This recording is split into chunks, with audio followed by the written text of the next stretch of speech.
Mr. President, very good to see you again, and thank you for joining Al Jazeera for this show. Look, we're on the verge of you signing a major agreement with the DRC, with President Trump, that people are calling a historic agreement. What makes this agreement so important from Rwanda's perspective? Well, the story about the conflict goes a long way, many years, and we have never had anything like this where there is focus, there is attention to this level, where the two leaders of the two countries, Rwanda and DRC, have come to meet with the President of the United States, who has paid attention to this program. And the amount of visibility, energy, maybe pressure, and to resolve this problem has never been like this before. And then the basis on which it is being addressed is also interesting. It really touches elements that are fundamental if one wants to address this conflict, starting with understanding the root cause, but also building on the three elements they brought up, which is political, security, economic. I think it captures everything, at least in terms of the theory. What remains is the practice or the implementation part of it. That's where always the complications arise from. What is different about this moment with President Trump's involvement in this administration? Well, I should say, there are two different situations where the narrative is about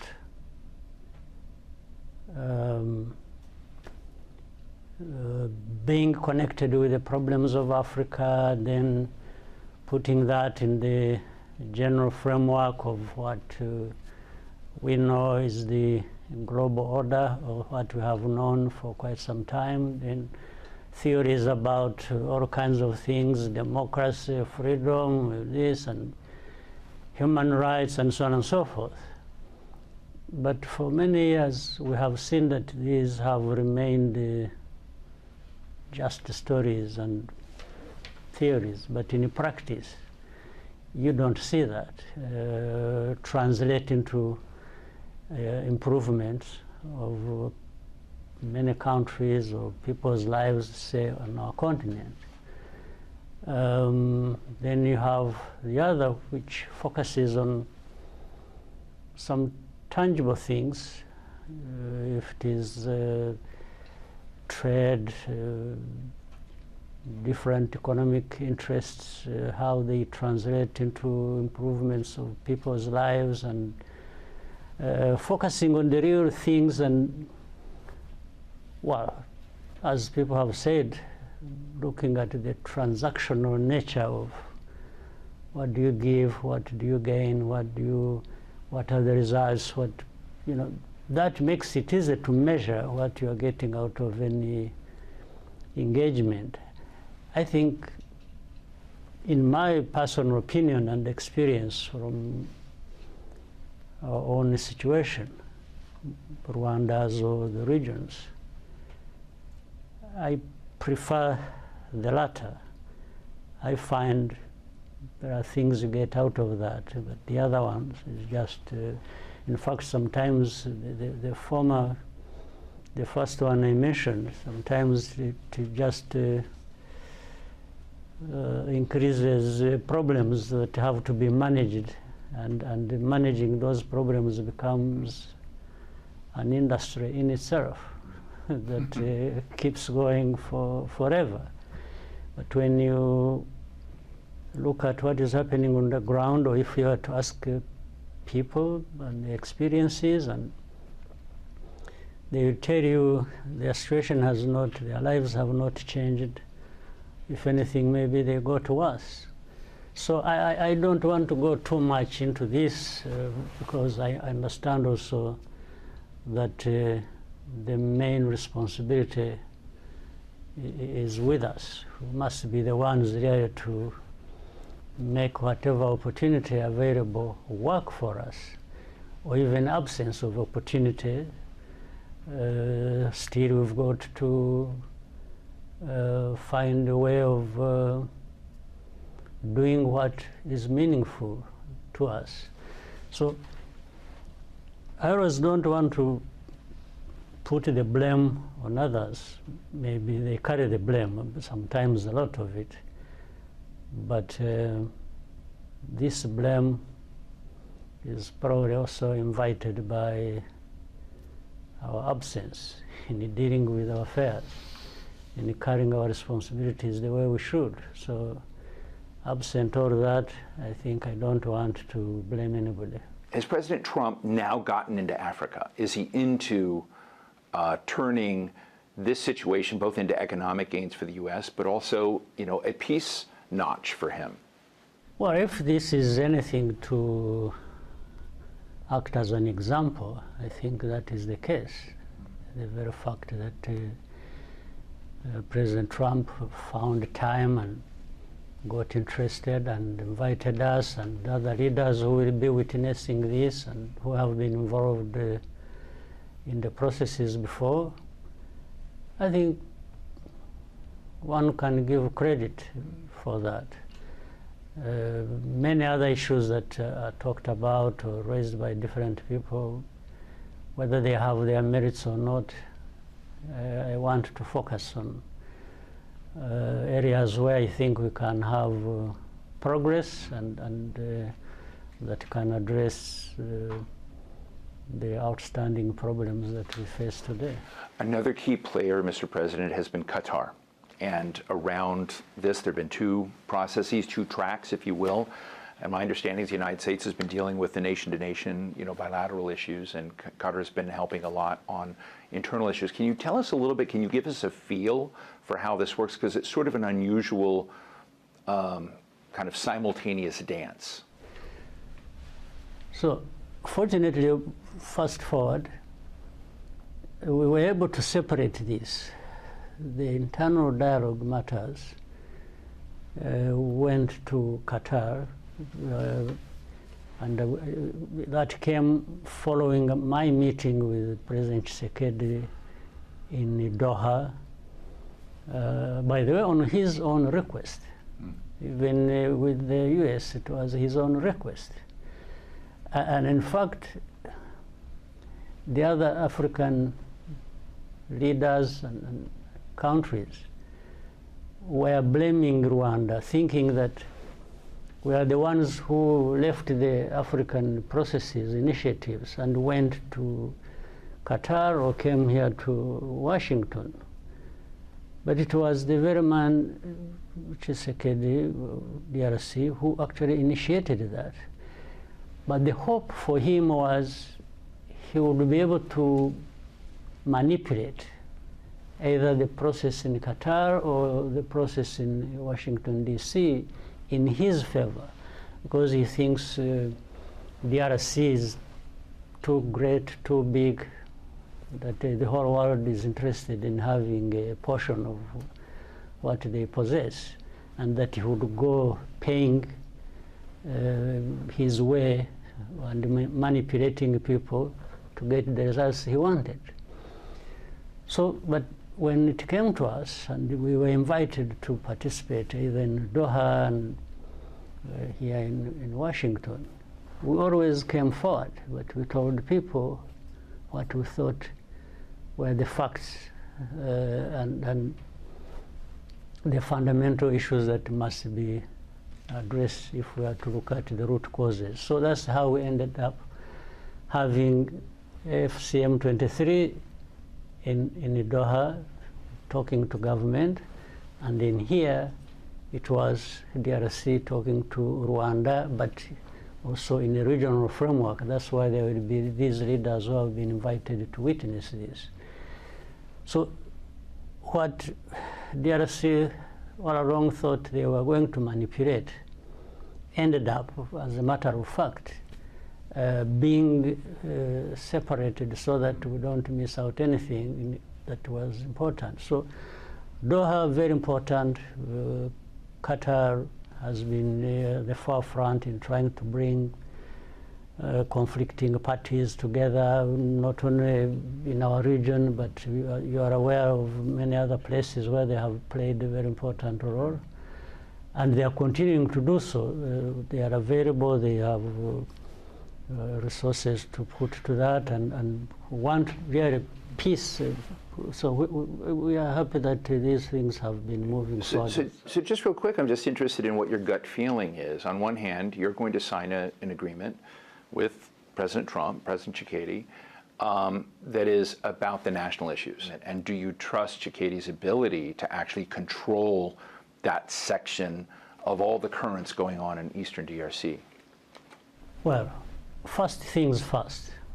I think that we are here and are agreeing to sign an agreement to deal with the matters. That is very important, and it is the first step to be taken.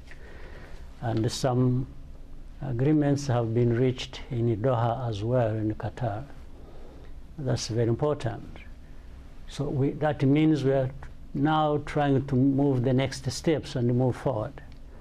That's where, of course, the devil is in these details. But we'll face all of that as we move forward. But as I said, first things first. And that one, we are here, we are going to discuss, we're going to sign an agreement. I hope that both Qatar and the United States will continue to accompany this process and see what is happening for what it is. And I'm sure if they find Rwanda is to blame for anything, they voice it, they come to us, they say, should we be doing this, and this is not what we agreed. And hoping the same will happen to DRC, because we have had experiences where DRC has been reaching an agreement with different parties, including ourselves, and the next day after agreeing, they are saying the opposite. And it has happened not once, not twice, not 3 times, but more. So we know we have to face this. You know that is likely to happen.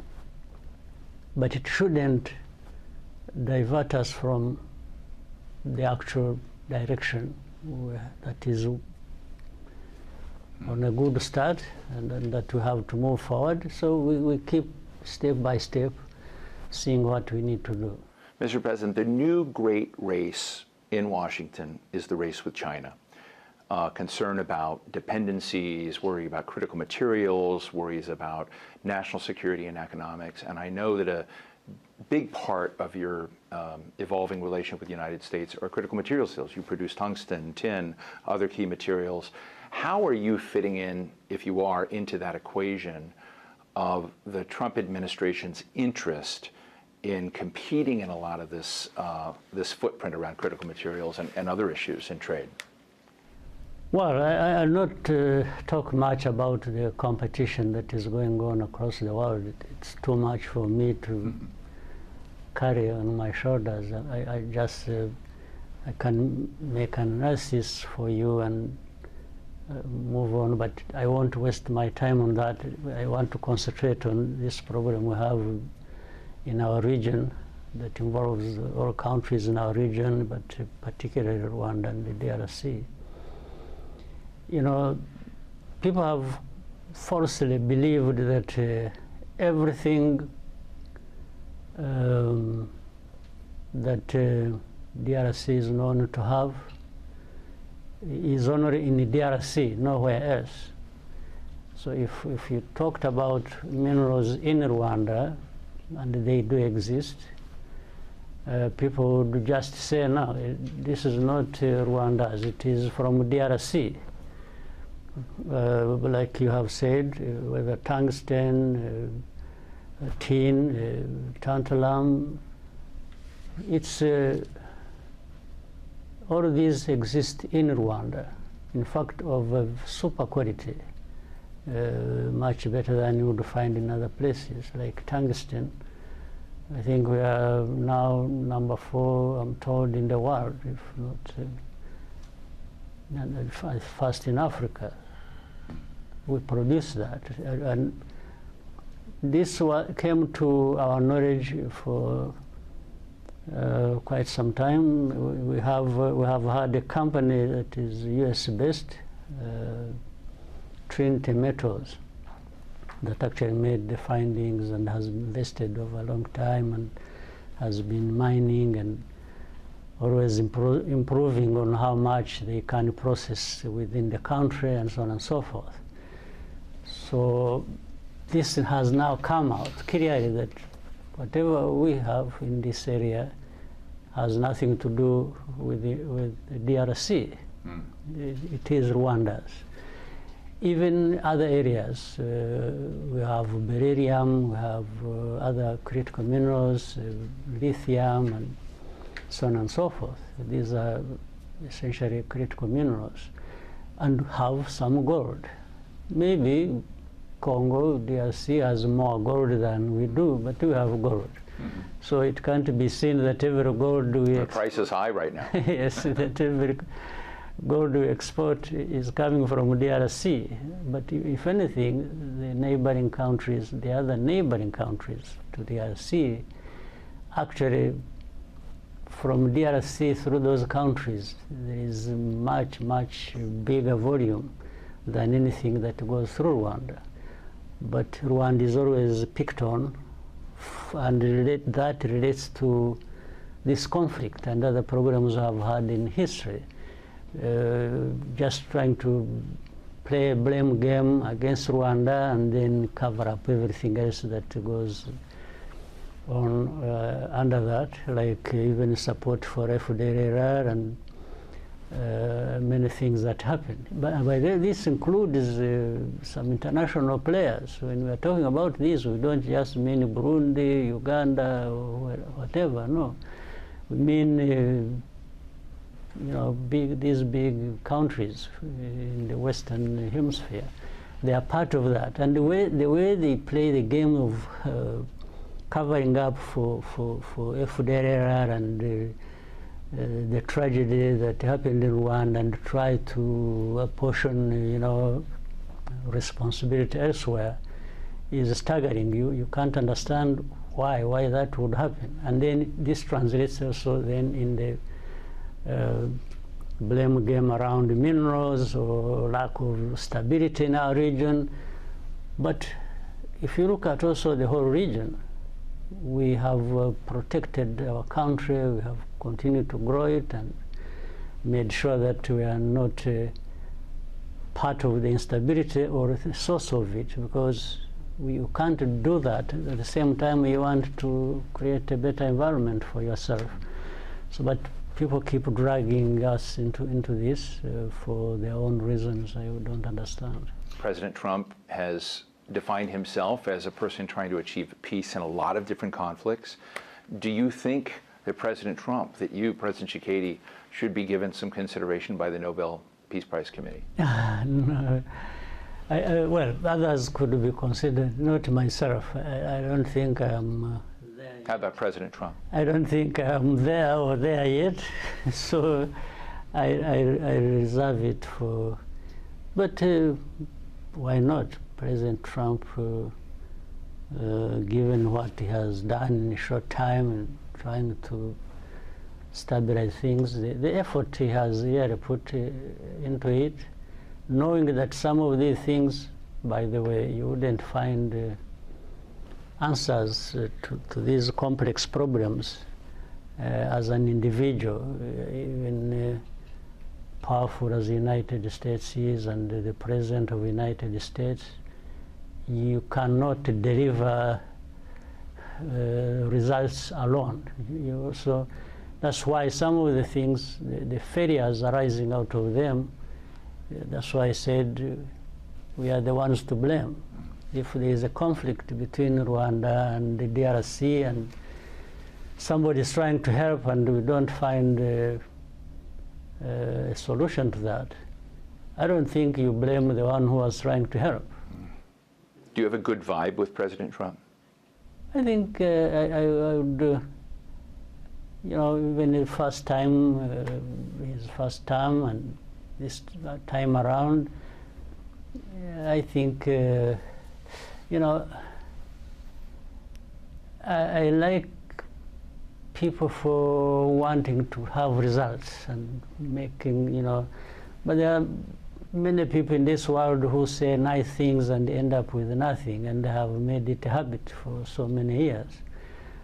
But the people you might blame for this or that, sometimes they are practical in getting the results, and like in this case, we stand a much bigger chance to have good results of resolving the problems in our region and between the DRC and Rwanda than I have known before, because before there was too much talking about and blame game, you know, played around for too long, but ending up with nothing. President Trump has taken it up, and hopefully, I mean, we can only be hopeful that, but he shows good intention, he wants to try, so we should support this to succeed, knowing that he's not the one to deliver the good results 100%, while those of us who are party to this are sitting back and not doing our part. Well, President Kagame, thank you so much for talking to Al Jazeera. Yes, sir.